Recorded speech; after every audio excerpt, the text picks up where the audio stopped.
it's my pleasure to introduce Dr. Edray Goins, and thank you all for joining us. Yeah, Abby, thank you very much. Well, welcome everyone. It's really great to have you all here for what hopefully will be a wonderful, lively conversation. My name is Edray Goins, and I'm professor of mathematics at Pomona College. First, I wanted to tell you all happy Black History Month. I know that this may come as a surprise to a lot of you on this side of the pond, but on the other side, this is a celebration of Black History Month. And I wanted to put it this way to say that there's a couple of reasons why we decided to do this webinar today. First, of course, is that it is part of Black History Month over in the UK, but also because today is the anniversary of the death of Benjamin Banneker. Banneker is arguably the first Black mathematician that any of us ever learns about. And he died about 200 or so years ago on this day, and a few days after this, there was his funeral, but the day of his funeral, his house burned and all of his collected works were lost. This means that a lot of the information about this first Black mathematician has been lost to antiquity. So we decided that we would have the webinar today so that we could say, this should never happen again. We want to make sure that all knowledge about Black mathematicians should be recorded and should be kept a record of. So that being said, today we should have a lively discussion with our panelists. So I just wanted to quickly introduce them. You'll see their names here on the screen, but let me just go ahead and read a little bit about their biographies. First, I want to welcome Dr. Naira Chamberlain. He's listed as the Science Council as one of the United Kingdom's top 100 scientists. This year in 2020, he became president of the Institute of Mathematics and its Applications. He has more than 25 years of experience writing mathematical models and simulation algorithms that solve complex industrial problems. One of Dr. Chamberlain's notable talks is entitled Black Heroes of Mathematics. And I will embarrass him here for a moment. He recently gave a talk for the Museum of Mathematics. And I will have to say, all due respect to our other panelists, that was the single best math talk I have ever seen. I think it's fair to say that not only was I on the edge of my chair watching him talk about very crazy ideas of mathematics, but also I think that the rest of the audience as well. So Dr. Chamberlain, it's a real pleasure to have you here on our panel today. Thank you very much indeed. Next, I want to introduce Dr. Talitha Washington. She is currently the inaugural director of the Atlanta University Center Data Science Initiative, where she is a professor of mathematics at Clark Atlanta University. So no, she's not at Howard University anymore. No, she's not at NSF. No, she's not at any other list of things that she's always doing these days, but she is actually in the ATL. She is also an affiliate faculty at Morehouse College, Morehouse School of Medicine, and Spelman College. Dr. Washington has written extensively about the first African-American to receive a doctorate in mathematics, Frank Cox. So Dr. Washington, thank you very much for joining us today. Thank you. Next, I want to introduce Mr. John Weaver. He is the founder and CEO of Varsity Software and a web developer for the updated Mad Pages. Mr. Weaver is a graduate of Princeton University and the Wharton School, and he began his company in 2010. He is no stranger to the cyber presence of African Americans in mathematics, as he also maintains the website for the Conference for African Americans and the Mathematical Sciences. And I can say on a personal level that I'm very grateful that John has been willing to put up with us crazy math folks and helping us put together this website over nearly 10 years or so. But it's certainly a great pleasure to have you here, John. Thank you, Edray.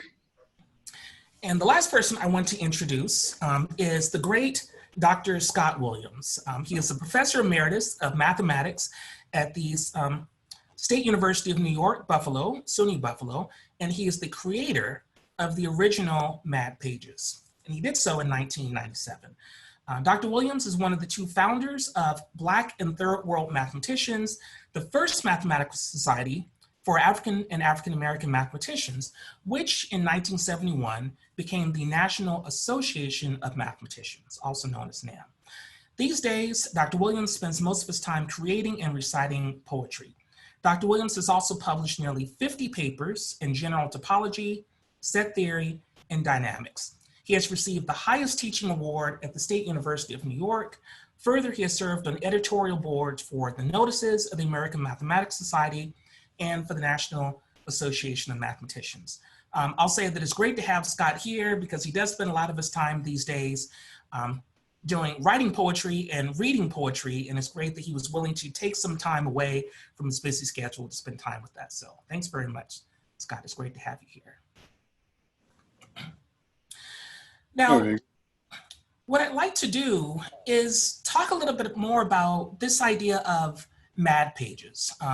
I'm not sure how many people here in the audience actually know what these are. So let me maybe share a screen here, and then I'm actually going to take my slides away for a minute so that the panelists here can just kind of talk free-flowingly. The MAD pages is also known as the Mathematicians of the African Diaspora. It's a series of more than 1,000 pages that Scott Williams started to work on back in 1997. And it has profiles of Black mathematicians, individuals in computer science, individuals in physics. There's also a lot of stories about various mathematicians and things that they happened to them along the way. It's really a treasure trove of information that Scott did as a labor of love for about 10 years or so. So what I want to do is maybe go around the room, figuratively that is, and just ask a little bit about your impressions with the MAD pages. So maybe, Scott, would you like to just start a little bit? Just why did you create the MAD pages? Okay, why did I create them? Well, a couple of things. When I was first hired by SUNY Buffalo in 1971, there was an article in a local newspaper saying the university has hired one of the 5 top Black African-American mathematicians in the world. And since I was the only mathematician hired by SUNY Buffalo, I was really struck.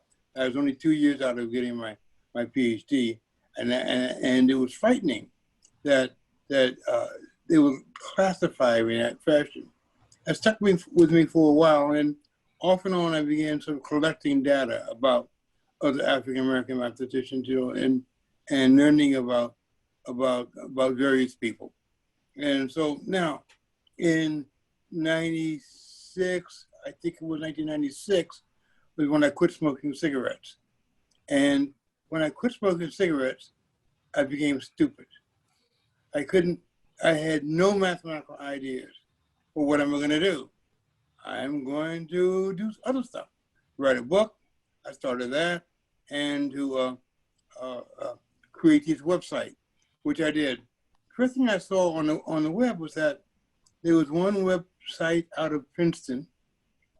I can't remember the author's name, and the librarian at Princeton created it, and it was listing African-American people in all areas of science and mathematics.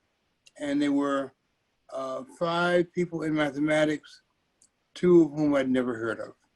And in some sense, you could classify them as mathematicians, but these were not necessarily researchers, they were other. I mean, we know some. Katherine Johnson, for example, was one. I'm not doubting she was certainly a mathematician, no question about it, but not in the way me as a university professor was thinking at that point that, well, I don't know. So there were, and of course, people like J. Ernest Wilkins were there, for example. They did not know of the very first person, male, to get a PhD in mathematics, African-American male. They certainly didn't even know who the first or second African-American female to get a PhD was. And so it was really rather small. Other areas were quite rich. So I realized something had to be started. And this is how the website began, is me starting that. First, doing something because I couldn't think. And then I became obsessed with it. So that every evening after I stopped doing my research, after my kids were in bed or things of that sort, I started working on that website. And I'd work on it from, let's say, 8 o'clock until midnight or even later. And I did that almost every day, not every day, but I'd say 5 or 6 days a week I did that. And that's how the website began. As I was discussing earlier, that it was, I taught myself how to do HTML and other things and a little bit of Java. So I made it quite complex in the beginning, but then I realized that there were many people who didn't have easy access to complex things that demanded a lot of memory. And so I needed to make everything simple. So I rewrote, I think it's probably after about a year, I redid the entire website, making everything as simple as possible. And that's the mad you encounter today, that this simple website. The website itself received many honors, which is not necessary to talk about, but I was pleased with that. I never received any payment for it. It was just the nature of love. It's something of love I did, and I enjoyed doing it from that point of view. So, do you need more, Dr. Goins or Edray? Well, I would like to know, how did you find the names of people to put on the site? Lots of books. There was Dr. Kenshaft from Montclair University who told me about many of the women. There was a book by Beauregard Stubblefield, one of the old African-American mathematicians, and with other, Virginia Noel. I can't remember all the group, but they got together a group. It was, I mean, I knew about this book 5 years before it was published, so I was really waiting for it. And for the audience that doesn't know, you're talking about Black Mathematicians and Their Works by Virginia. Exactly, Black Mathematicians and Their Work. I don't remember the date anymore now, but I first learned about it in 1972, 1 year after I was hired by the University of Buffalo, but it didn't come out at least for 5 or more years after that. And they went around, all places to try to find as many people as they could. And so that was a basic source. And later on, I had a great source. I found that Dr. William Massey, who did the Conference for African American Researchers in the Mathematical Sciences, called CARMS. I learned many people from him, both young and old. He was an immeasurable source, and I think we must have talked every night for many hours on just the website and other things. So that's where the sources came from. And of course, there are many old books. I can think of one by Benjamin Quarles, where there's a few names here and there. You learn about a few people from these very old books. And then of course I was a thief. I mean, these were the early days of the web.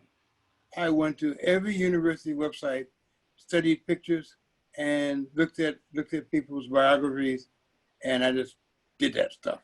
I copied it and whatever I could do with it. Talked to many people. So this is how the website was originally built. And there were many other components. As we all know, it's difficult to say what is a mathematician. And some mathematicians do research, some don't. Some mathematicians switch fields, some don't. So I ran into mathematicians who changed to physics or who came from physics, mathematicians who changed from computer science or came from computer science. And so I actually added to this website computer sciences and physics as well. That was a little bit more difficult because I didn't have all the context I really needed.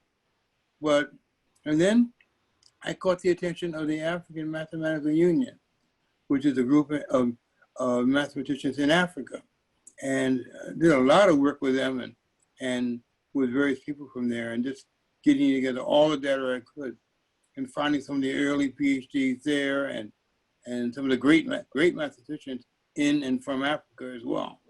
So. Okay. Well, that actually leads me to my next question. So you're mentioning the mathematicians that you met in Africa. The title of the site is Mathematicians of the African Diaspora. Can you maybe say where that name came from, how you decided to go with that? Oh, diaspora was enough. Was enough. And I love the acronym, MAD. I just enjoyed the acronym. It's a great acronym. So that's really what happened there. Okay. And of course, diaspora means that some people left Africa and some people didn't leave Africa, or some of their heritage left Africa. I met interesting people from Brazil, for example, all kinds of places where the people came from. That, you know, or you found messages that left the United States and went to France. They lived there. So there were all kinds of people in this African diaspora. Right, right. Well, I want to maybe ask our other panelists here about how the website influenced them. So maybe Dr. Washington, what was your first experience with the Mad Pages? Did you want me to tell it, or did you want me to do it through my slides? Because it is in my slides. Okay, so should we come back and then do like a more formal presentation? Yeah, because I have that answer in my slides, like how I accidentally stumbled on it. Well, okay, I'll give it in a nutshell. I was, well, I'm old now, but I was grown. It wasn't until I was a faculty member at the College of New Rochelle. I was there from 2003 through 2005. I was just, you know, on my lunch break, I would just go on random websites and just kind of read random stuff to let my brain bounce back from the heavy teaching load. And I just stumbled across the website. I came across Albert Cox's page, and I was like, wait, he's the first Black in the world to earn a PhD in math. Wait, does that say Evansville, Indiana? I'm from Evansville, Indiana. I was like, wait, I mean, it was just, I was all messed up. I think my students akin to it, I was kind of running down the hallway screaming, oh my gosh, I can't believe first, you know, Black in the world received a PhD in math from my hometown. Yeah, so I was quite animated, which may be an understatement, I'm not sure. And so really that was my first major impact. I always enjoyed reading the pages, but to learn that somebody from my hometown, my own neighborhood, was the first Black in the world to earn a PhD in math, and I knew nothing. I mean, I was more or less grown at the time, right? And nobody ever talked about him. But then when I went back home and talked to my elders, they were like, oh yeah, we know the Cox family. I'm like, why don't y'all tell anybody? Well, he was just somebody that everybody knew. And, you know, after he graduated high school, he went off and his parents moved to a town north called Princeton, Indiana. And Princeton, Indiana is actually featured in the African American Smithsonian Museum in Washington, D.C. But his family moved to Princeton, and so he went off and did all of these things, and one of them was getting a PhD in 1925 from Cornell University. So that was my first major impact. And if it wasn't for the Mad Pages, I don't think I would have found out about him. And he would have been, you know, for lack of a better term, right, a hidden figure, at least for me. Right, right. No, amazing. Now, well, of course, we're going to come back and delve into this in a lot more detail. Dr. Chamberlain, I wanted to ask you, you're in the UK, but here we have all of these pages over here in the US. How did you first come across the Mad Pages, and what kind of impression did it make on you? Okay, well, back in about in the 90s, I had done my degree, did my master's, and I decided to go out to work out in industry. But I was always enthusiastic and passionate about mathematics. I like to sneak off and watch, go to mathematical conferences and see all these mathematicians doing all these crazy things on the board. And there was this one large conference up in Scotland, and I went there and I got surrounded by all these people. And I said, hello. I said, who are you? And they said, oh, we are CALMS. Haven't you heard of us? You know, Congress of the African American Research. I thought, wait a minute, they are an actual organization for Black mathematicians. And I said, yes, because you haven't got nothing like this over in England. And so, and they said, well, have you heard of the Mad Pages? And I said, no. So when I got home, you know, loaded it up on the internet, and I was seeing that every month you're seeing, let's say, this new edition of PhD mathematicians. And that really inspired me, thinking, I really want to do a PhD, because one thing else happened is that the person I actually met was Rudy Horn, and he actually said to me that someone of your passion and enthusiasm should do a PhD in mathematics. And so I actually was reading about all the profiles of all these African Americans and beyond who were actually doing a PhD in mathematics, and that's how it actually inspired me to eventually start my PhD and sustain it and complete it. So that's how I found out about the Mad Pages. Wow, yeah, that's amazing. So yeah, the pages really did inspire you to get a PhD. That really is, it's amazing. Yeah. Yeah. Yeah. Well, that's a perfect segue. I want to ask Mr. John Weaver here. You know, I think that a lot of us know each other through CARMS and Bill Massey at one point or another. In fact, this is how I met John Weaver. And John, I think that it's fair to say that you're not a mathematician, but still you've been around a lot of Black mathematicians, and I assume that you at least know a little bit here about the math pages. I'm just wondering, how did you first learn about the math pages, and what kind of impression did it make on you? Absolutely. So as Dr. Williams mentioned, Professor Bill Massey is actually one of my mentors. And Professor Massey, ever since I was an undergrad, has been a mentor to me. And over time, I got to find out more about his work in mathematics. And I was invited to one of the CARMS conferences. And I'm a software developer, a technologist.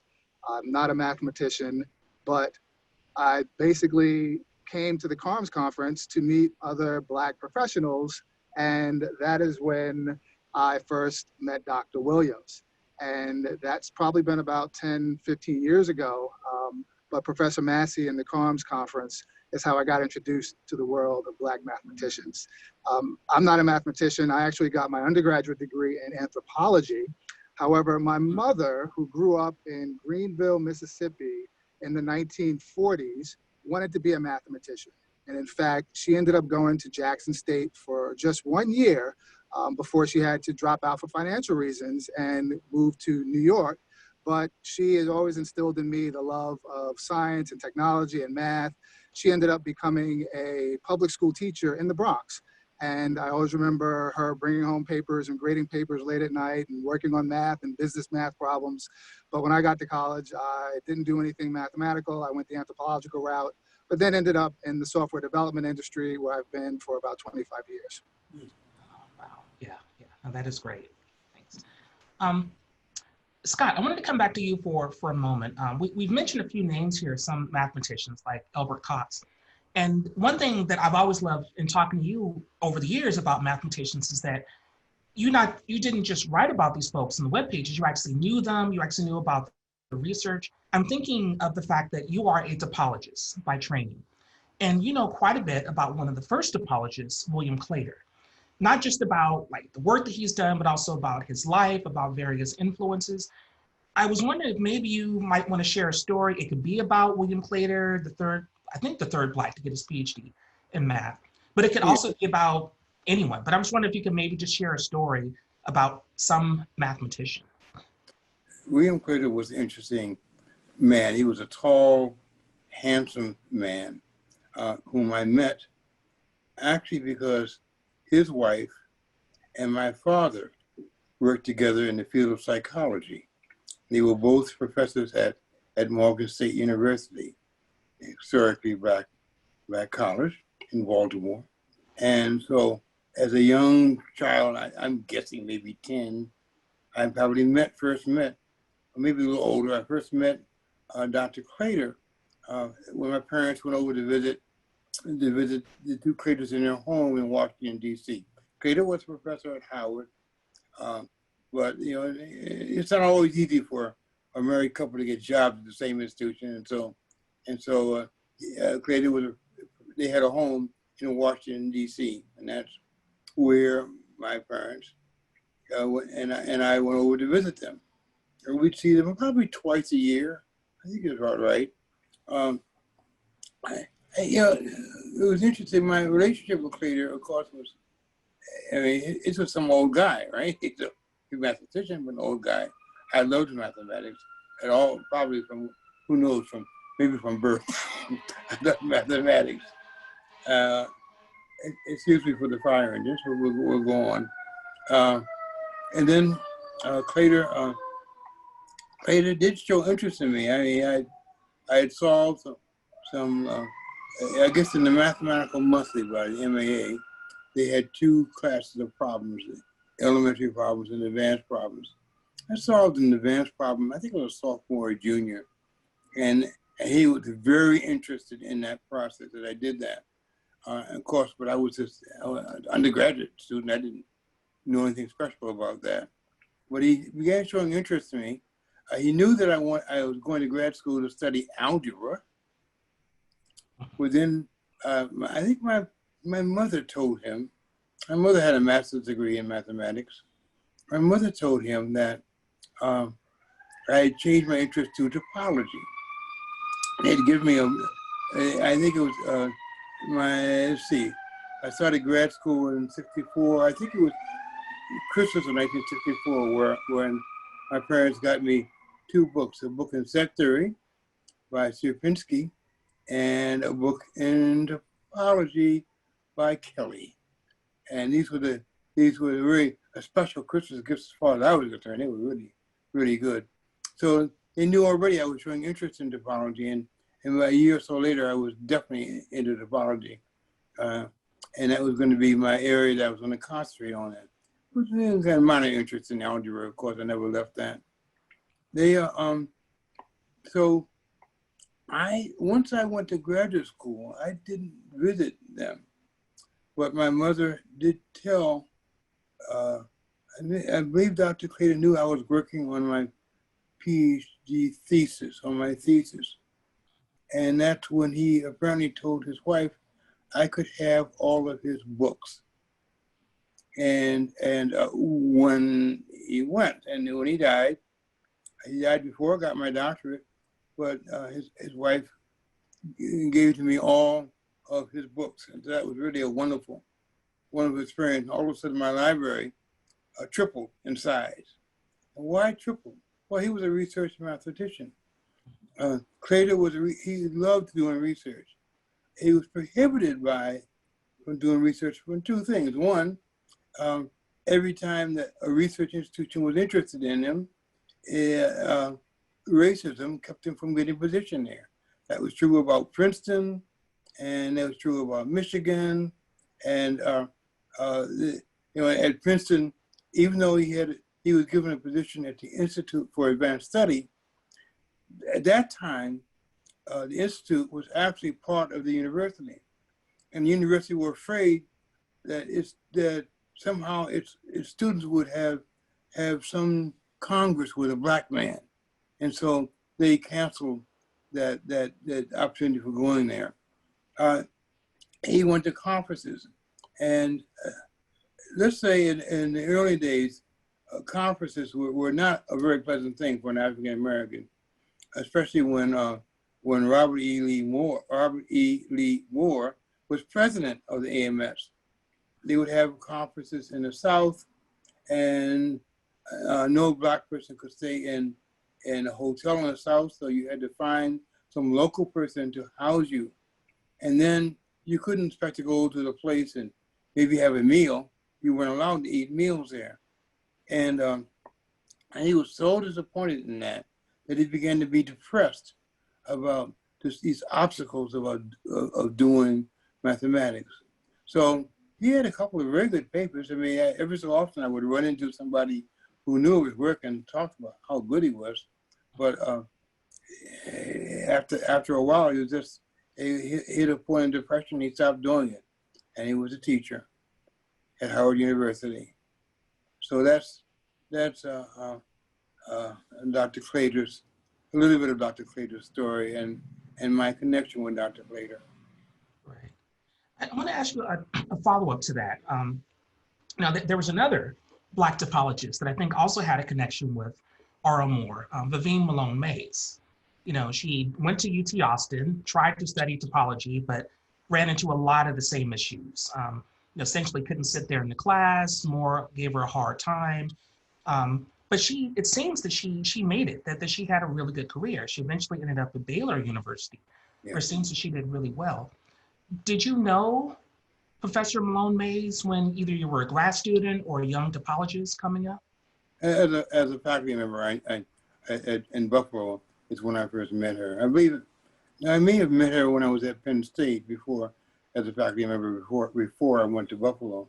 But I knew Dr. Mays, and I found her a very interesting person. I liked her a lot, which is how I learned so much about her times at the University of Texas, Austin, with Robert E. Lee Moore. I'm very careful about pronouncing his name. That's what he was named, Robert E. Lee.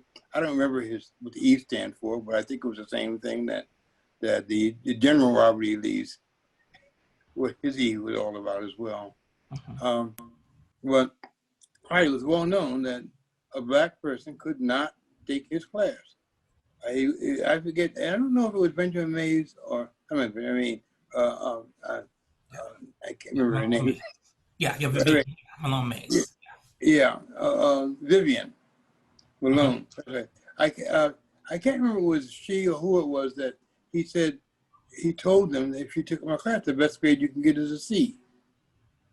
And so there was quite a bit of people were discouraged from taking his class, and with such limitations on it.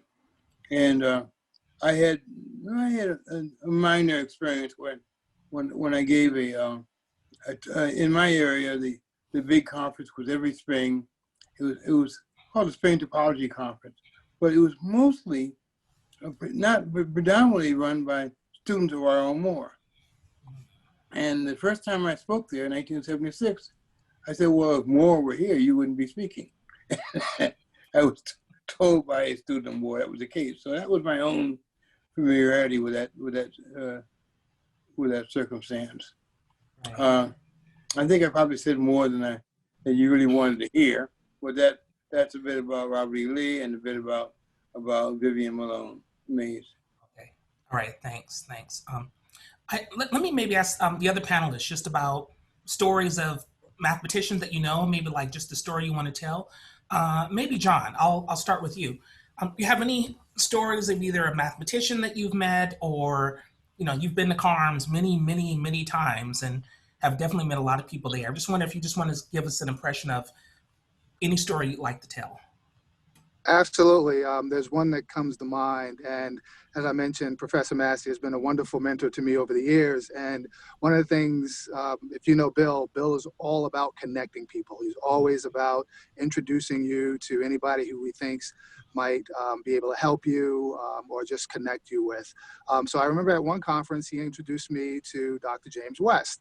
And Dr. West, phenomenal person who is very well known, especially with regards to his work on the microphone. And part of my background is in the music industry. And so Bill was like, Jay, you've got to meet Dr. West. He basically invented the microphone, and, I had a chance to meet Dr. West. And in fact, what we did at one conference is my daughter, who's a videographer, who's actually a senior now at Princeton, she was able to video Dr. West and get a testimony from him that we were able to record as part of the CARMS conference. And he was just telling some wonderful anecdotes, about his experiences over the years. So, that stands out to me, just meeting Dr. West and just hearing some of the stories that he had to tell based on his years of experience in the mathematics profession. Right. And the two of them worked together at AT&T Bell Labs, is that right? For many years, right? Exactly. I think that's where they originally met each other and has established a relationship over decades based on that work they did at Bell Labs. Mm-hmm. Yeah. No, thanks.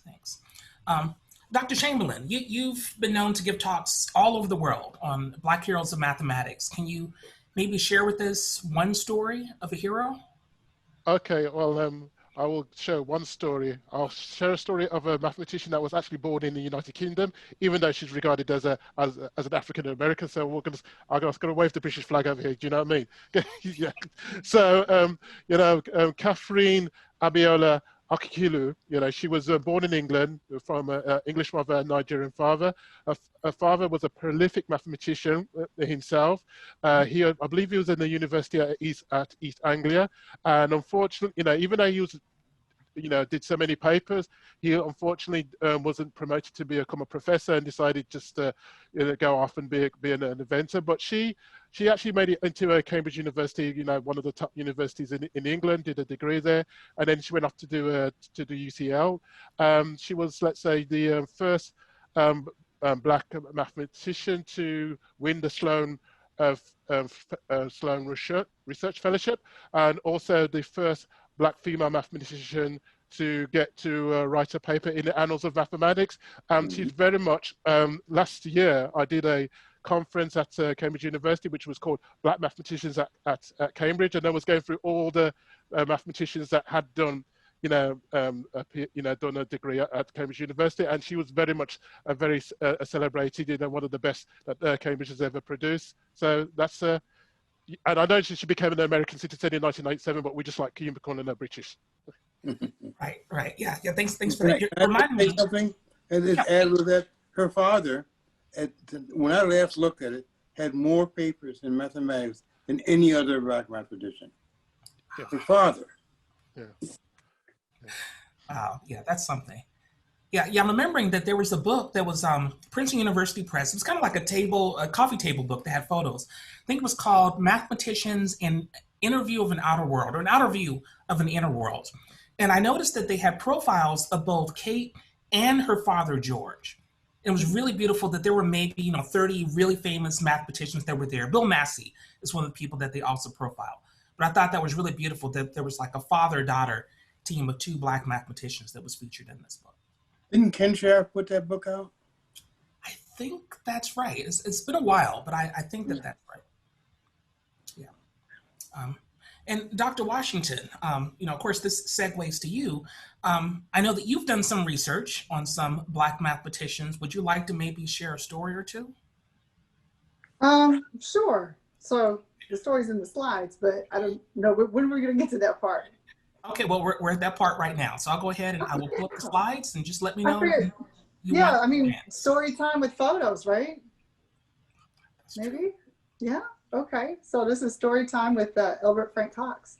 You go to the next slide. So this is just my journey with Dr. Albert Cox.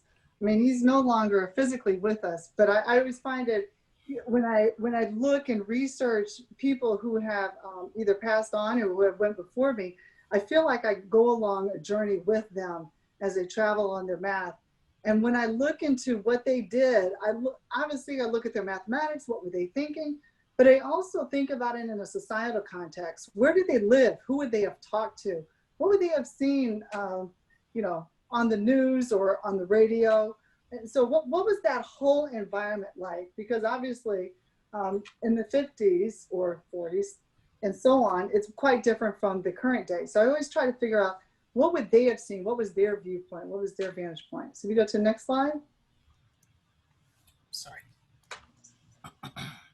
Okay, so one thing I always have to say, it's all my opinion, but I love the motto for Atlanta University. It's "I'll find a way or make one," which resonates, I think, nicely. James Logan Johnson came out of Atlanta University and a lot of other great people. So I just love that quote. So go to the next slide, please.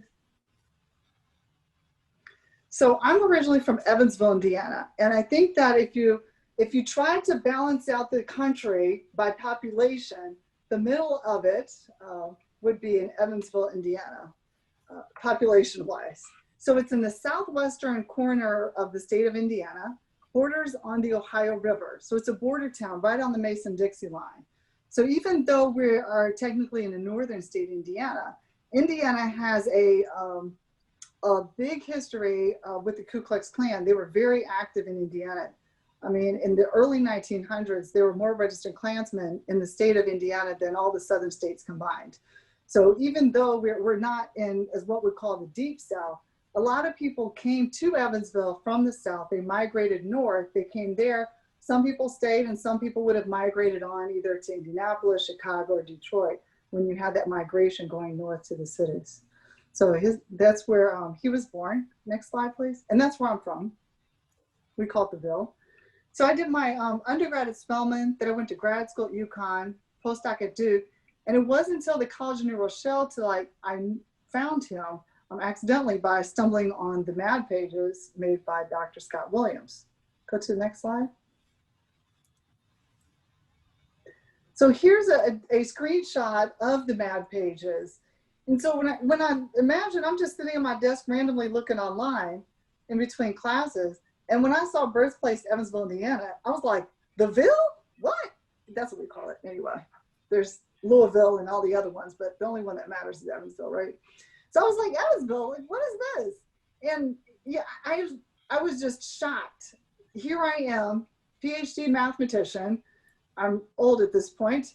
And I had never heard of this man, Albert Frank Cox, who was from my hometown. And so in reading Scott's page, you learn about the mathematics that they did, but you also learned about what they had to go through. And, you know, I was the first Black to earn a PhD in mathematics from the University of Connecticut. So you can imagine, you know, I went through some things, right? You know, to be honest, I still love UConn and love blue and all the rest of that, but I went through some things as being an African-American, being the first trailblazer. And so reading his page, you know, when Cox graduated from Indiana University, as it says here, he had colored written on the transcript, which really resonates with me as a mathematician, that oftentimes we are labeled as colored, as Black, as, you know, give some other negative label. And so we can relate to what they went through and what they did. Go to the next slide, please. So I actually, after the College of New World show, which is New York, I got a position at the University of Evansville, Indiana. And one of my colleagues in my department, Frank Cox, he was a historian, and I actually had known him growing up. In the lower right, that's a picture of our church choir. It's the Sounds of Grace from Grace Lutheran Church. In that picture, we actually, every Easter season, Holy Week, we would do these big Holy Week shows actually on campus at the University of Evansville. And Frank Cox was actually involved with the Sounds of Grace. So I actually knew him as a youngster. And that's kind of me in the bottom row in the middle, if you could, yeah, there it is. And so I knew the University of Evansville growing up as a child. I used to run the hallways, and I knew Clark as a kid. But then when I came back, he was my colleague, which was amazing, because he would say, well, why don't you go dig out his dad's transcript? Oh, I know some people to call. So I was able to get his dad's transcript from the University of Evansville. And he really pointed me in a lot of good directions of where to go and how to think about this, because I'm an applied mathematician. A lot of these things for looking through repositories and gathering information wasn't all clear to me, but he was a great resource. Next slide. And so when I started investigating and asking more questions, I'm back home in Evansville, I said, I have to do something so that other people know about Albert Cox. And his dad was a teacher and principal at one of the schools there, Third Avenue Schools, for 40 years. And he was actually responsible for putting a lot of the Black leaders in place, one of which is Dr. Wiley. And he hired Dr. Wiley, and Dr. Wiley's daughter, Linda Hudson, used to drive me back and forth to school every day. So here we have these one point removed, and I still didn't know about him, right? You know, so I got all the higher education institutions and the Evansville Vanderbilt School Corporation to come together and put a plaque on the 600 block of Cherry Street to pay homage to Johnson Duncan Cox, who was a teacher, and also Albert Frank Cox, who in 1925 became the first Black in the world to earn a PhD in math. And he's also the first ever to get he's the first graduate of an Evansville school to earn a PhD. So that was pretty phenomenal, just to kind of dig that out. But I wanted people to remember him. Next slide, please. And so I said, wait, all this, so I did the plaque and all of that, but I was like, I was still digging, still trying to figure out more. It's like peeling away the layers of an onion. And I said, I don't have a copy of his thesis. So I emailed Dr. Tara Holm at Cornell. I was like, Tara, can you, do you know how I can get access to the thesis? And she was like, sure, so she connected me with the librarian and connected me with information. All this to say is, when we look for people, when we look for these artifacts, it's really a community of scholars that we can get this information from. It's not just kind of randomly, I do go online and look for things, but it's really this community of mathematicians, both in the department and at other institutions, and people who are just really helpful and willing to share and frankly, put the work in to help find the information. So I was able to get a copy of his thesis. It was all typeset neatly. It's really interesting. It was on the polynomial solutions of the difference equations, which resonates also with my research area of difference equations and non-standard finite difference schemes. Next slide. And so that's just kind of the story about me and taking a journey along with Albert Cox, meeting all of his family. Albert's son, who is Albert Lucian Cox, was a dean in the engineering College of Engineering at Howard University, where I was previously employed. And that Edray so eloquently said. And I met all of his family. On the lower right, that's a picture of the grandson, Albert Lucian Cox, where I attended a birthday party for his 60th birthday. So in a way, they become kind of familial folks for me. And Albert Cox is prominently featured at the Evansville African American Museum. So if you ever happen to drive through 41 or 64 going through Evansville, stop through the museum. They have a nice picture of him and information about him and what he did there. And on the left-hand side, that's a picture taken by my former colleague, Dr. Dennis Davenport. And I just randomly said, Dennis, I need you to take this picture. He's like, okay. And actually that picture is, I think it's my favorite picture because it really is, here I am at this time. I'm a Howard University professor from Evansville, Indiana, the second Black from Evansville, Indiana to get a PhD in math, standing in the path and the footsteps of Frank Cox, who's the first Black in the world to get a PhD in math, who spent most of his career at Howard University. So it was just, I always say that I was like his #1 stalker, and I would just like follow him through. So it's a really just inspirational to read the stories. And the Mad Pages really made sure that we, the broader open community, were connected with these stories, with these great mathematicians who went before us, so we can remain to be inspired, even as we get slapped around with racism, prejudice, and all these other societal ills. I myself can look back, read them, and said, if they can go through this and still go on to do these great things, it empowers me to go forward. Right. Yeah, no, thanks for that. I wanted to follow up a little bit. He still has a very strong legacy at Howard, right? My understanding is that there is a grading scheme that he came up with using mathematics that's still used to this day. Is that right? I'm not sure if it's used to this day. You know how grading schemes go, but yes, it did help frame how the College of Arts and Sciences does grading. The idea is if you have two different grading schemes, everybody likes to do grading differently. How then do you compare performance? How then can you map one grading scheme to another grading scheme and do a comparison? And there's also in the Hilltop is the student newspaper at Howard. Howard University actually sits on top of a hill. So it's the Black Mecca, as we like to call it. But it's on a hill, and the newspaper, the Hilltop, it actually says that he graduated the largest number of master's students, at least up to that time. And one of the things I have not done yet, it's always, you find out more and then you want to find more information, and then you have these teasers and then you want to get more. So this is a teaser that I have, and I haven't solved this one yet, is that I don't have a list of the students that he mentored at Howard. I'm not sure where the list of master students, or if we even have the records of students that were either, that came out of the mathematics department. So Howard University was the first historically Black university to establish a PhD program in mathematics in 1976. And even though he preceded that, he passed away in 1969. He was chair before that. And so he really laid the foundation for that. And he also mentored grad students. But Jim Donaldson would talk about Albert Cox and said that he was calm and just, a very direct man, but he was shy. He wasn't really outgoing, too outgoing, but he was very well respected. One of the things that I'm still working on, I just throw this out there every chance I can get, is I'm trying to get the family to put his artifacts in museums, either the African American Smithsonian Museum or the African American Museum in Evansville. His son has his writing table. I was like, that is so cool. People should see, like, this is his writing table. And they're like, it's just a writing table. I'm like, dude, that's not, yeah.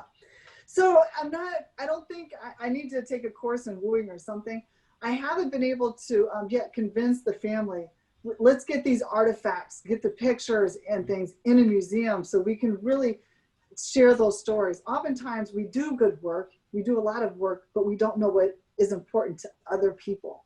And it's just how we are. So it's a good way to kind of think about, when we all pass on, what will our legacy that we will leave behind, and what sort of artifacts can we leave that will inspire future generations?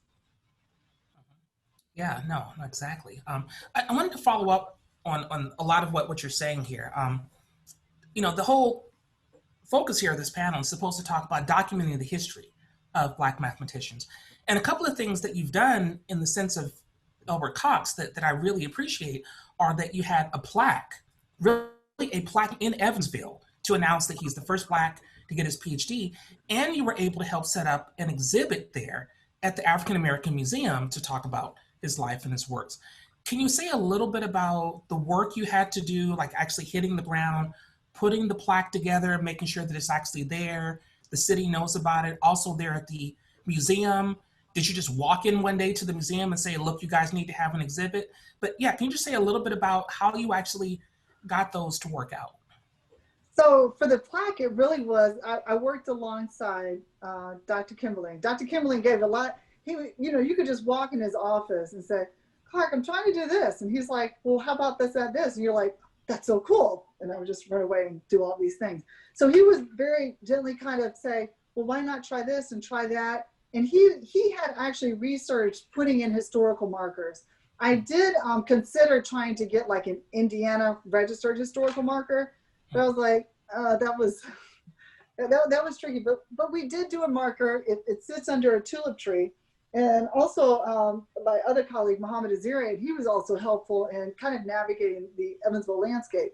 But once we made the pitch, and I have all of the letters, I wrote letters to all the institutions, talked with people, and just kind of rallied folks to do this. We had a big dedication ceremony. The dedication ceremony took place at Liberty Baptist Church, which is Evansville's oldest African-American church, where Albert's dad was a deacon. And Albert's dad's photo is still hanging on the wall of the church. And so, reaching out to the church and saying, we'd like to do this ceremony, but we want to do it here at Liberty because this was the church of the family. And so just connecting with people, it really empowered, I think, the community. Also, Albert was a Kappa. And so all the Evansville Kappas came together, right? Because one of the founders of the Kappa, James Evans, he was from Evansville and he was Albert's older classmate. So the Kappas even came up and rallied What is this Kappas for the audience members? Oh, I'm sorry. They're with the cane. Does that help? Can we perhaps say that it's like a certain Greek society that's well known amongst African Americans? That might be a little bit more informative. One of the oldest Black American fraternities, Kappa Alpha Psi. Thank you. Thank you. That's even better. Yes. Yeah, I was being, Okay, yeah. But the Evansville Kappas came together and they were also helpful. So it really was just a unifying. And when I started talking about Albert, like my neighbor 2 doors down, Miss LeGrand, we called her. She's like, oh yeah, I know him and I knew the family. And I'm like, I knew you since I was knee-high to a grasshopper, Yeah, so all the elders started coming out with these stories. And, ironically, after that, there were 2 folks from Evansville that were in graduate programs for a PhD, which I thought was interesting. Well, one just graduated from one of the Georges, I say in DC, with a master's, another one's getting a PhD at Brown. So I think even just folks in Evansville knowing about Albert, knowing about that math stuff, so to speak, it tells the young folks, look, you guys can go get advanced degrees in mathematics too. So it's nice to see that tradition, I'll call it a tradition, of Black folk from Evansville going off into mathematics. But with the museum, African American Museum, I honestly wasn't involved in that plaque. Sandra Matthews was the founding director of the museum. And so she also is the editor of the Our Times newspaper, which is the Black newspaper in Evansville. And so I think she knew to have him there on the wall and prominently featured. Would she have known before I did the work of the plaque and all the rest of that? Maybe, I'm not sure. But oftentimes, unfortunately, people can disagree with this, but oftentimes, at least what gets put in the mainstream, I'll call it, from the Black experience, are like either sports or musicians or things of that nature. I'll say it like that. But really, there are a lot of other folks. There are a lot of like hardcore mathematicians who are Black, however you want to define hardcore, that just don't make it for some reason into the mainstream. And it could be, you know, the whole institutionalized racism, or how can we pitch these stories so they can really get out there, which is really was a great avenue for the Mad Pages to make that global impact, but to really just kind of share those stories and put it out for everybody to see. Right, exactly. Well, I'll say the one story I was really happy that you did was when you wrote this really nice article for the AMS Notices years ago, you know, not just talking about Cox, but about this effort to do all of this, because I think most of us as math folks are not used to going to a museum, trying to get a plaque together. You know, we might write an article here and there, but to actually say, no, for the community, here's information, you know, that's something that not a lot of us ever do. Yeah, but you don't have to come with that skill set. You know, I think if you have an inquiry, if you have a drive or a passion, or we're researchers. We like to search and search again, research sort of thing. So it's kind of like, I want to do this, but how can I get this done? Who should I talk to? And so I would just talk to different people and say, I want to do this, but what do you think? And they'll say, oh, go talk to this person. So I would talk to them. But it's the idea of research. Research as a mathematician doesn't have to be restricted to mathematics. We can search for different things and create hypotheses and theories and all the rest of that. But it's being open to say, I don't know this. Can somebody fill me in and join with me and engage with me on this so we can get this done? So really, that's why I feature that. It wasn't just me, it was me with other people who joined with me to kind of go on this path, this journey with Elder Cox. Right. No. Maybe I should have had the cigarettes like Scott Williams, right? Because you told the cigarette story, right? Right. Yeah, he did. And, that's my favorite story. I thought I might add something. Am I still muted to see? No, you're good. You're good. Okay. So here's an interesting story. So when you know, we had that groundbreaking book I mentioned before, Black Mathematicians and Their Works, and there were many mathematicians. Okay, they were all African American, of course, when they came out. But it was sort of like the Bible. This is the first place. I mean, and we didn't know anything about anybody else. We began to learn other things about. I mentioned Patricia Kenshaft, who was a professor at Montclair University in New Jersey. She told us a lot about females, but like everybody else, we knew the very first African-American woman to get a PhD was, well, now I've blanked out on her name now. There we go. I can see her face and I can't think Granville. of her. Lofton Haynes? Well, no, her name was Granville. Evelyn Boyd Granville. Evelyn Boyd, and then Granville when he was married. And she was the first one we knew. Well, it was, I'm trying to recall, it was about 2003 or 4 when Yale University was making a special honorary award for Dr. Granville being the first African-American to get a PhD there. And she was, I believe it was given to her by President George W. Bush. Somebody from Catholic University said, what? We got somebody earlier than that. And indeed, it turned out that we learned then that there was somebody who would have been the 8th person to get a PhD, and her name was Euphemia Lofton. And that story, the whole thing coming from Bush presenting the award for first PhD, we learned that, well, she wasn't the first African-American PhD. That's an interesting story about how things came. And of course, they contacted me and gave me a lot of data on Euphemia Lawson and her degree. I mean, she got a master's degree from University of Chicago, for example, in 1930. So that's the story. Yeah, you reminded me of a talk that I once went to that Ron Mickens at Clark Atlanta gave. And he was supposed to talk about like some of the first Black mathematicians that got their degrees. And he said several times in his talk, this person is the first that we know of.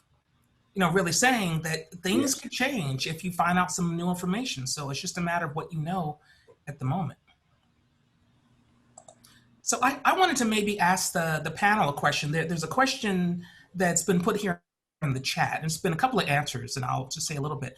The question is it ever possible to be recognized as a mathematician by other mathematicians without having a PhD?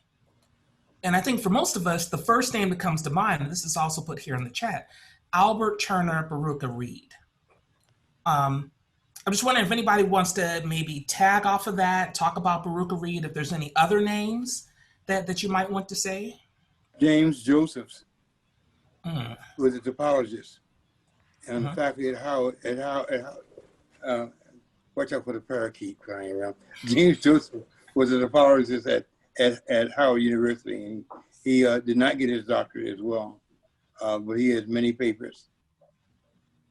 So there's a Baruka Reed and Josephs. I don't know of any others. I know those who weren't Black, and some very famous mathematicians did not get a PhD, like Reeson, who was I think a full professor at Harvard, and he didn't have to have a doctorate, but he was a very strong researcher. One interesting thing about Baruka Reed is that when he married, he hyphenated his name and took his wife's name. Yes. So I always found that really cool. But yeah, so he had a lot of students, did hardcore research, didn't have a PhD, and he actually worked alongside with Mickens, and he was at Clark Atlanta University for a time. So yeah. Tepper Gale was his first PhD student, is that right? And I think it's the same in mathematics as it is in technology. It's the work that counts and gains respect. You probably have a lot of people who are not computer scientists who are also developers and entrepreneurs, myself included, right? So it's about the work that you do, not necessarily about the degree, I think. Right, no, definitely. Sure. I mean, Katherine Johnson. Exactly. She didn't have a PhD, but yeah. Right, that's exactly right. What I would like to just add to that is that, I mean, I did my PhD, but I didn't do my PhD straight after my master's. I actually waited for about 10, 15 years working out in industry. And then later on, I did my PhD in a part-time while working full-time. So, but I was still regarded myself as a mathematician. It's just, I wanted the challenge of doing a PhD. So, yeah. So, yes, you are, if in your heart you're a mathematician, guess what? You're a mathematician. Yes. Yes. Right. We actually have a saying here at Pomona College that if you want to know what you have to do to be a math person, be a person, do math. Think you're a math person. Actually, Naira, I wanted to transition to you next. Here, maybe I'll put up a slide or two here. You definitely have given a lot of talks about Black heroes of mathematics, and in particular, I'm really impressed that you're going to run a conference on Black heroes of mathematics. So maybe I'll just put up the slide here just to show a wonderful picture of you, after one of the talks I think that you gave. And then here's the screenshot for the website for the conference coming up. Can you maybe say a little bit about your work on promoting Black mathematicians in the UK, maybe a little bit about some of the reception that you've gotten, and then certainly if you can plug the conference here and talk more about it. Yeah, sure.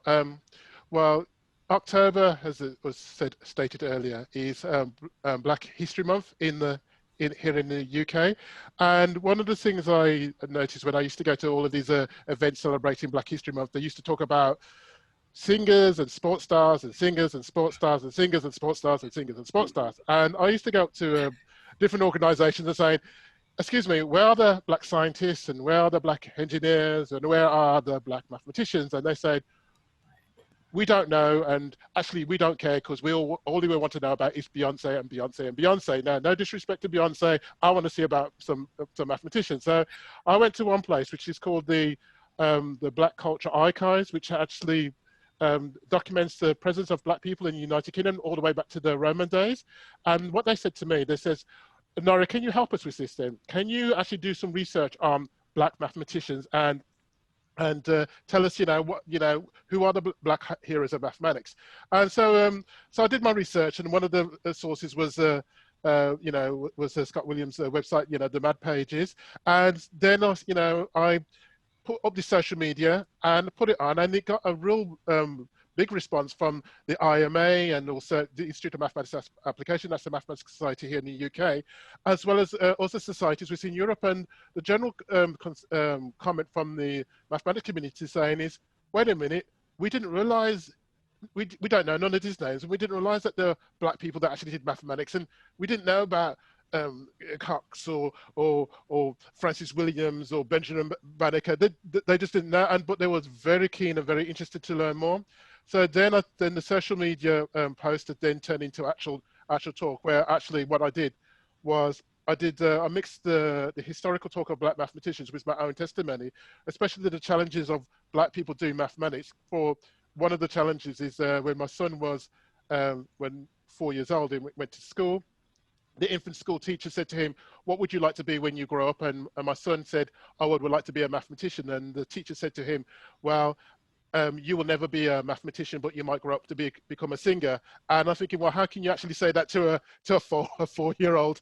And so that was happening. So henceforth, decided, let's say, to do this post, to turn it into a conference, and it just went from strength to strength. And then next minute it went into let's say, like a music video, and then a hybrid music video, and then I was to do it at Oxford University, Cambridge University, and it's just grown and grown and grown.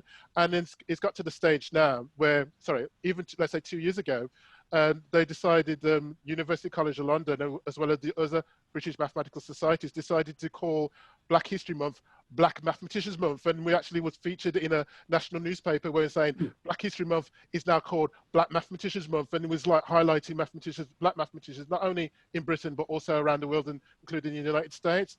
And then it's moved on to, let's say, what's happened this year, where 4 mathematical bodies decided to come together and saying, okay, what we want to do is that we want to do a 2-day virtual conference called the Black Heroes of Mathematics. And yes, we will have in some speakers from Africa, including the past president of the African Mathematical Union, yourself, of course, Edray, and a number of prominent Black mathematicians from the UK. So that is how that's how we got to this stage of having the conference of Black Heroes of Mathematics, which is going to take place on the 26th and the 27th of this month.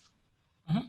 Yeah, no, it's great. I was really happy when I first heard about this conference, and of course, I was shocked that you actually wanted to invite me to come and speak, because I just wanted to attend, just to kind of hear the stories and see what people have to say. But it's a really brilliant idea. I just didn't know myself what had really happened with Black mathematicians outside of the U.S. But that's just my own. Just not knowing about what's going on. So it's definitely a really great idea. I'm really happy to see that it's taking place. Yeah.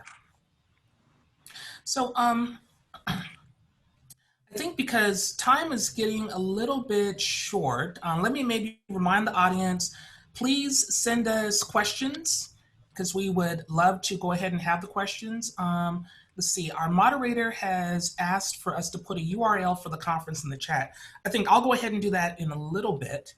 But what I want to try to do right now is introduce the new pages. That's part of the reason why we're all here, to kind of talk about what the new pages are all about. Let me start off by saying a little bit about what we've done the last several years to try to update the pages. As I mentioned earlier, Scott Williams started working on the Mad Pages back in 1997, and my understanding is that he retired in 2008. So the pages really haven't been updated since then. It's been about maybe 10 years or so.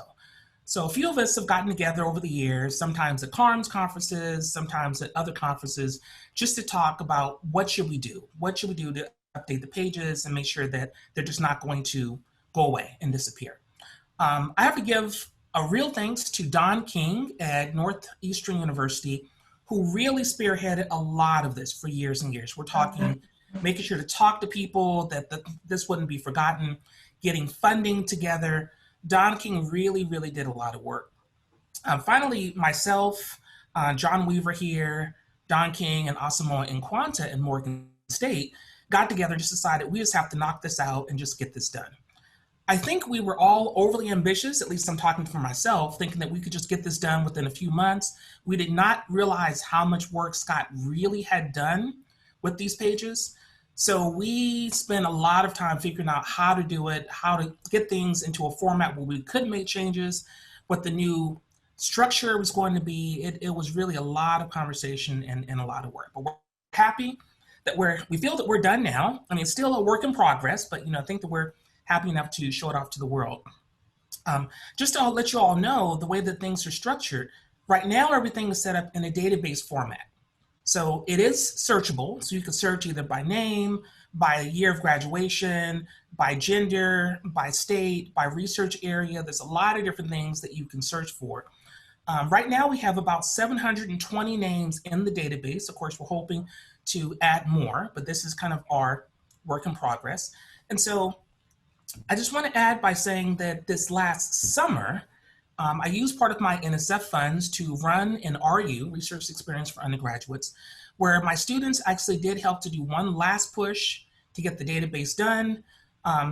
We actually ended up writing brand new biographies of some mathematicians. We did try our best to update some of the names that are in the database by adding in photos and updating email addresses and this kind of thing. So I'd be remiss if I did not give a shout out to my team from this last summer. First, I want to thank Amy Oden, who was immensely helpful in running the RU and just getting things together, because I definitely was scatterbrained all summer. But I wanted to mention my 8 students who worked with me last summer: Malik Conteth, who's at Pomona; Nevin Eder, who's at Washington Lee; Jonathan Fair, who's at Southern University; Vermoy Hammond at UConn; CJ Harnett, who's at Vanderbilt; Jasmine James at Central Washington; Alexis Kelly at UC Merced; and Jayla Langford, who's at Purdue. So I specifically want to thank them a lot for all of their work. They worked incredibly hard. They really went through all 712 names to make sure everything was good. So I'm really very appreciative of them and the work that they did. So I want to try to show off the pages. And I asked John here to kind of help with this. I know that we have to move things around a little bit. John, how would you like to do this here? Yeah, sure. So Edray, if you could just bring up the homepage and I can just talk a little bit about the new site. And while you're doing that, let me just back up for a moment and just say, Dr. Williams, thank you so much again for all the hard work you've put in over the years on the site.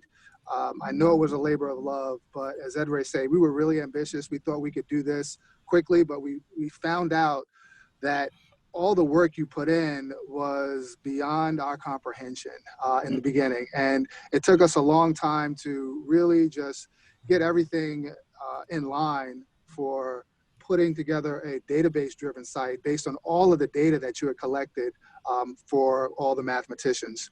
So what we've done is created a database-driven site where, as Edray mentioned, you can actually search and find information about Black mathematicians. So here's the homepage to the new site. It's www.mathad.com, Mathematicians of the African Diaspora. We would have loved to have secured mad.com, but it was already taken. But if anyone knows of anybody who has some strings you can pull to help us get mad.com, please let us know, because that was the URL that we originally wanted to get. But as of right now, it's mathad.com, and here's the homepage. First thing you'll notice when you go to the homepage is a rotator. And on this rotator, we are featuring Dr. Blackwell, very famous Black mathematician. And what you can do once you get to the site is find out more information about Dr. Blackwell and the other mathematicians that we have in the database. And part of the idea behind the site is to really accomplish what happened with Dr. Washington. As Talitha mentioned earlier, she just stumbled across the site and she found out information about a famous Black mathematician that she didn't know anything about before. And so that's really what we're trying to achieve here. There's a lot of this data that exists out there in other websites, whether it's Wikipedia or on a school site. But what we wanted to do is really provide one central location where all this information for Black mathematicians could be made available. So if you scroll down, one thing I want to highlight is here on the homepage, what we're able to do to the bottom, we've got some featured profiles on Black mathematicians. And you see the first one here is Dr. Banneker, or Benjamin Banneker. So Edray, just click on that link for a moment. And the idea is that someone who stumbles across our webpage will be able to find out more information about Dr. Banneker by simply coming to this page and finding out data, biographical data about Benjamin Banneker. This information originally came from Dr. Williams' database, but as Edray mentioned, over the summer, his students have been able to update a lot of this data. For historical figures like Benjamin Banneker, that's been pretty easy because they're already deceased. It's been more of a challenge for people who are currently working, who've transitioned to new jobs, who might have who no longer work at a particular university. And so that's where a lot of the work that Dr. Williams was doing over the years came in. And like he said, every night he would come home and start working on the site, add some data. We all have other full-time jobs, and so we've had to pull together all of our resources to duplicate the work that Dr. Williams had put in over the years. But with the new site, you can come here, you can find out some basic information about someone like Benjamin Banneker. If you click on that second chip at the top, Edray, which says links, you will be able to find out more information via some of the other links that are out there. And as Edray mentioned, this is all a work in progress. So we're constantly adding to existing pages. We're creating new pages in order to make sure that they're up to date. And that last chip is photos, which you can click on, see some additional photos for Dr. Banneker. But we have the ability to add photos, add videos. So someone who might have a YouTube channel, for example, you can have the YouTube video that's embedded. And it's all about providing a single location where people can go and find out more information about the Black mathematicians. If you go up to the top, Edray, there's the search feature. I just wanted to highlight that since we're running out of time. One of the biggest challenges that we had over the years is basically migrating Scott's site from an HTML-driven site where all of the data was basically embedded into each page into a site that was database-driven. Now we've done that, so you can use that search feature at the top to find someone by first name, last name, or if you click on that second tab, we have an advanced search. So for example, you can go and let's see all of the deceased female mathematicians. If you click on that deceased drop down, you should be able to get a, oh, looks like you have a bug, Edray. Work in progress. Right. But the idea here is that you would be able to come here and actually search by any of those drop-down fields, whether it's the PhD, the school they attended, the whether or not they're deceased or not. The idea is that we really wanted to figure out a way to provide these search capabilities since everything's now in a database. Don't worry anymore, Edray, about clicking on that. I'll probably just have to refresh the database. But the idea is over time, what we'd like to do is be able to add additional fields here. So for instance, MSc codes, being able to find a particular researcher who has your similar interests. Maybe even like Dr. Washington was saying earlier, being able to see all the Black mathematicians with PhDs who were from Evansville. So that if you were a high school student in Evansville or you were like me growing up in New York City and you were thinking about getting into a particular field, you can come to this site and find a possible role model or even a mentor who could help you as you are thinking about entering into the field. The site has a lot more functionality. What I encourage everyone to do is to go to www.mathad.com. The other thing I wanted to announce is that eventually we're going to open it up so that everyone who does have a profile will be able to go in and keep their own profiles updated. It's going to be like Wikipedia so that you will have the permission to edit your own profile, go in there, keep it up to date, and that will take some of the burden of responsibility of updating the pages away from Edray and his team or some of the other people who are going in and editing. But the idea is that everyone will have the opportunity to maintain their own profiles, add pictures, update your work information, your contact information, all of that. Yeah, great. Thanks very, very much, John. Yeah, certainly, we recommend just play around with it. Go ahead, take a look at it. If you happen to find any bugs, let us know. But it is a work in progress. We do want to have this to be a readily available resource for the community. Excuse me, Edray, there's a question about whether people can update other people's information. For example, one person in the crowd, both she and her father are in the MAD pages, and she's wondering if she would have privileges to update her father's info, for example. John, you want to answer that? Absolutely. So the answer is yes. Technically, we can give someone permission to update their own page as well as the page of someone else. It's more of an editorial question that we're going to have to answer internally about how we authenticate whether or not somebody should be updating a particular page. Right. And what we want to do is make sure that these pages are an authoritative source of data.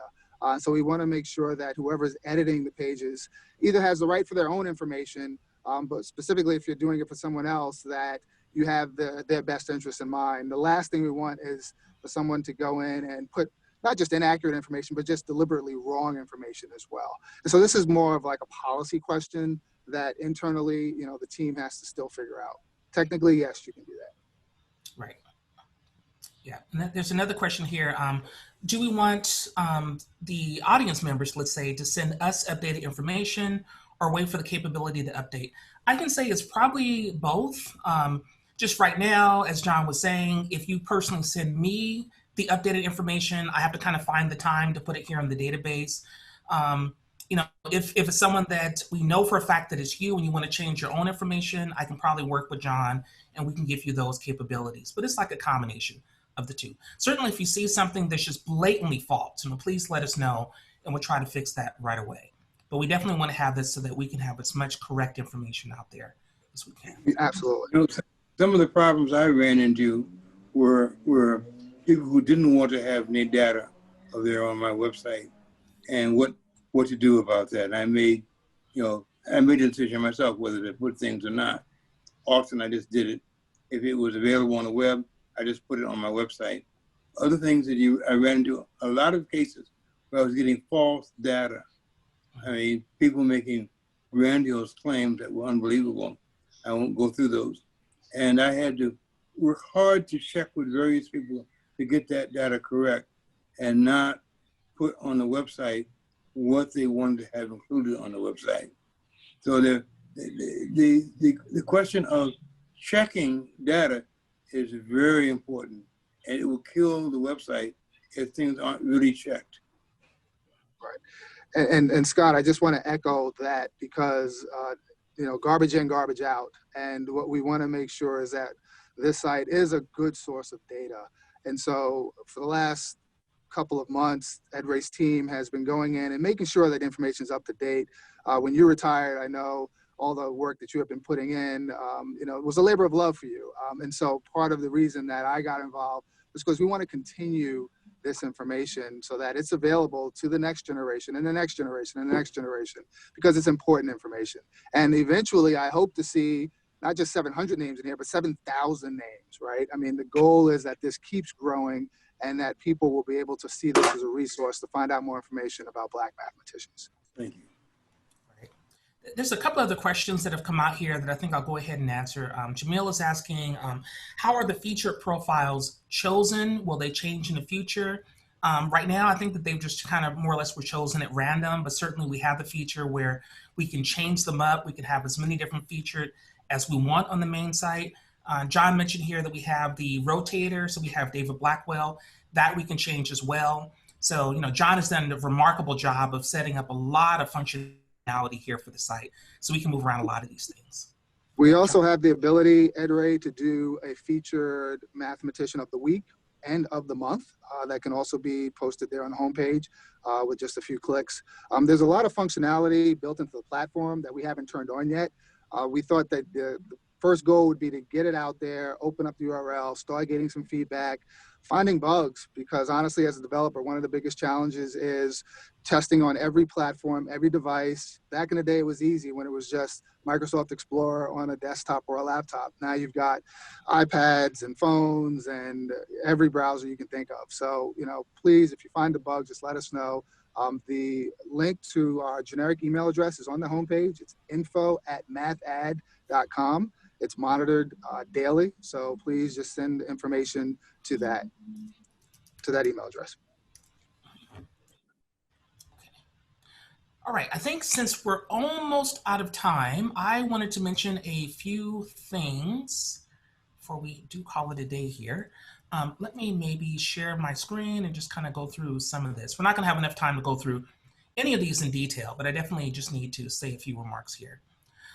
There are lots of people out there who are doing some of these efforts to preserve the history of Black mathematicians, and I at least wanted to mention some of these individuals. Unfortunately, they couldn't be here on the panel, but they are definitely doing a lot of hard work, and we certainly want to have them recognized and also say to the audience members out there, please take a look at some of the work that they're doing as well. Here are just a few of the resources that we kind of mentioned earlier. For example, the National Association of Mathematicians, NAM, we talked about. Actually, they're having their undergraduate Math Fest that starts today, so please take a look at NAM. We also mentioned the Conference for African American Researchers in the Mathematical Sciences, also known as CARMS. I certainly need to mention the EDGE program, because I think that there have been a lot of people who have been involved with EDGE, who have been big supporters of this project, as well as other projects. Infinite Possibilities is a conference for women of color in the mathematical sciences. This is also something that has been a really big influencer on the Black math community. And Mathematically Gifted in Black, probably a lot of you know, that more or less comes out in February to also feature some of the stories of Black mathematicians. I wanted to mention that Erica Walker at Columbia University and Robin Wilson, who's at Cal Poly Pomona, recently got an NSF grant that's called Storytelling for Mathematics Learning and Engagement. Essentially, they're starting to look at kind of an expansion of what Erica did in her Beyond Banneker book, where she interviewed various Black mathematicians. Now she's looking to interview even more so that some of those stories can be told in the math classrooms. I can tell you that Erica did a great job of interviewing various people at NAM's 50th anniversary in Baltimore. But now she and Robin are really starting to work more on doing some of these oral stories and oral histories. So just wanted to put that out there, that Erica Walker and Robin Wilson are also doing quite a lot of great work along these lines.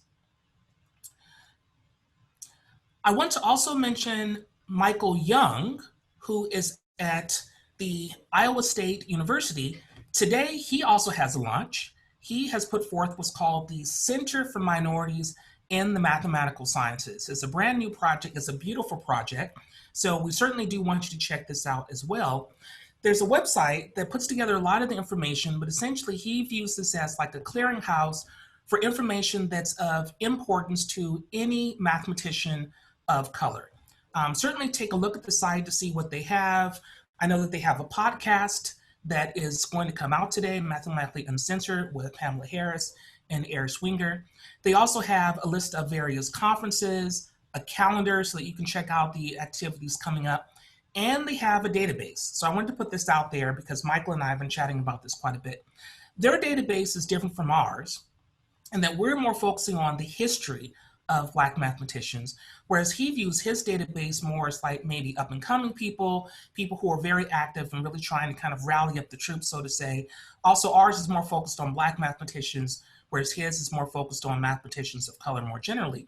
We have talked about eventually having the databases merge and become one, but definitely we would say to please take a look at the database that's also here for CMMS. And the final thing I need to say is a thank you to the folks who paid the bills. In particular, I need to say right off, thank you very much to the National Science Foundation for paying for the RU this past summer. I'm sure that the students are also very grateful. Pomona College put up quite a lot of money for this website. So I am very grateful that Pomona did a lot of work. I want to personally thank Corey Colbert, who helped to pay for one of the students for the RU this summer. Helen Barcelo, who is the Deputy Director of the Mathematical Sciences Research Institute, also has been a huge supporter and helped to financially support us. And I'd be remiss if I didn't thank our largest supporter, the Educational Advancement Foundation, who's been heavily involved with this project for years and years. In particular, I want to thank the CFO of EAF, Albert Lewis, and the CEO of EAF, Harry Lucas. The two of them have just been incredible supporters, and I'm very, very grateful for all the work that they've done. I think we can stick around here maybe for a couple more questions, but for those who do have to go, let me just leave you with this. We do have a Twitter handle, so if you'd like to follow more about the pages and what we plan to do in the future, please take a look at MathAD Pages. So for Twitter, that's MathAD Pages. And also you'll see the website here at the bottom, www.mathad.org, right? So thank you all very much for being a part of this today. And I think that we'll try to take a look to see if there's any questions that maybe we can kind of answer very quickly.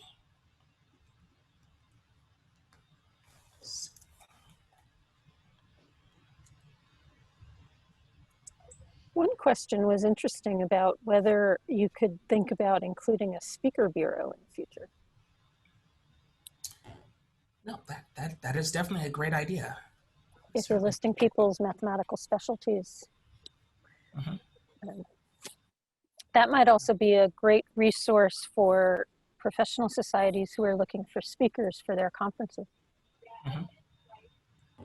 Yeah, I'm not sure if this is something that Michael Young has thought about with his CMMS. I can tell you that for NAM, it actually is in the bylaws that NAM is actually supposed to run a speakers bureau. I know that, when I was with NAM, we just didn't have the bandwidth to put it all together. But I know that a few of us have seriously thought about this, having a speakers bureau, but it's a great idea. Right. Panelists, would you like to leave us with any parting thoughts? Yes, I'd like to leave as a parting thought. I mean, I've been reading some of the comments, and especially from those up and coming, wants to start a career in mathematics. And I just want to say to you what my parents said to me, and is a motto that I live by, is that you don't need anybody's permission to be a great mathematician. Yeah, well said. I agree. Thank you very much. That's good. Edray or the other panelists, can you comment on where the video and slides will be posted? We can post it at AMS if you'd like, but I don't know if you prefer to also post it on the Mad Pages or someplace else. People are asking. John, what do you think? Does it make sense to have all of this maybe hosted, or I should say housed at AMS, and we could just link to the Mad Pages site? Correct. Exactly. So on the Mad Pages site, I will definitely add links to the video from today, so the recording, as well as to the slides that you've seen. So be sure to visit the website for the links to everything you've seen today. And maybe I'll ask one last quick question here. This just came in from Gaston in Garicata. So hello, Gaston. It says, this is to Scott Williams. Are you sure that Professor George Okikiolu is the most published Black mathematician nowadays? I have not. I have not checked it out in the last 7 years. Okay. Now it may not be the case, but it was, I think, up until 2010, right. He was the most published. Maybe that's a homework assignment for Dr. Garicata. Right. Yeah, I know homework, right? Elaine, well, my friend Elaine Toby, who's at Purdue North Central, last time I checked, he had 120 publications, I think it was. Are you talking about Okikiolu? No. Well, the question was about whether Okikiolu is still the most published. And I'm saying that my friend Elaine Toby, last time I checked, he had 120 publications. My memory says it was well over 200. Okay. Yeah. Okay. So that's homework. So yes. So maybe you can come back with some data analysis, right. And they can add it to the pages. But thanks, Edray, for organizing this panel. It's been a pleasure to be with you all this evening. and really to share these stories. And thank you, Dr. Scott Williams, for your affinity or lack thereof with cigarettes, so we could have these amazing pages. I mean, you leave a legacy of excellence. You know, you're a hardcore research mathematician who also had a great mathematical heart for the broader community and the world, so that they could see us and get to know who we are as a community. So thank you for that. For me, it's quite a pleasure to meet Dr. Chamberlain as well, and to understand that things are happening around the world along this nature. I really, really appreciate it. Thank you. Oh, the honor is mine. I mean, your website was such an inspiration, and everybody on this panel is like, I already know you because my reputation. You know, it's like, even I like speaking to you, and you know, mostly for the first time. It's like, I've known you, and a number of you already feature in my talks on the Black Heroes of Mathematics. So there you go. Right. Thank you. Yeah, with that, thank you all very much for coming then. So certainly everybody take care. All right, goodbye. Bye-bye, thank you. And thanks to the panelists. I learned so much. It was really great to hear you all. Thanks, Abby, for helping to organize this. Oh, I'm so honored that you came to us and Thank you, Abby. invited us to participate. So glad that we could help you bring out this wonderful work. This is great. Now let's see if I can organize the math happy hour as eloquently. Oh, yes. Is that happening next? Yeah. Yeah. Dr. Williams, you coming, right? I may have to do that. Okay, 6 o'clock. All right, someone better send me the link. Okay. Okay, I'll send it Email over me. Facebook. I'll make it Facebook official. Okay. Okay. All right. Take care, everybody. Okay. All right. Thanks, Bye. Edray. Good Right. to see you, Naira. Good seeing you. It's about 20:11, so bedtime for me. So Okay. All right. Have a good night. Wow, you're impressive. bye bye. Very good seeing you. Bye. Have a good night.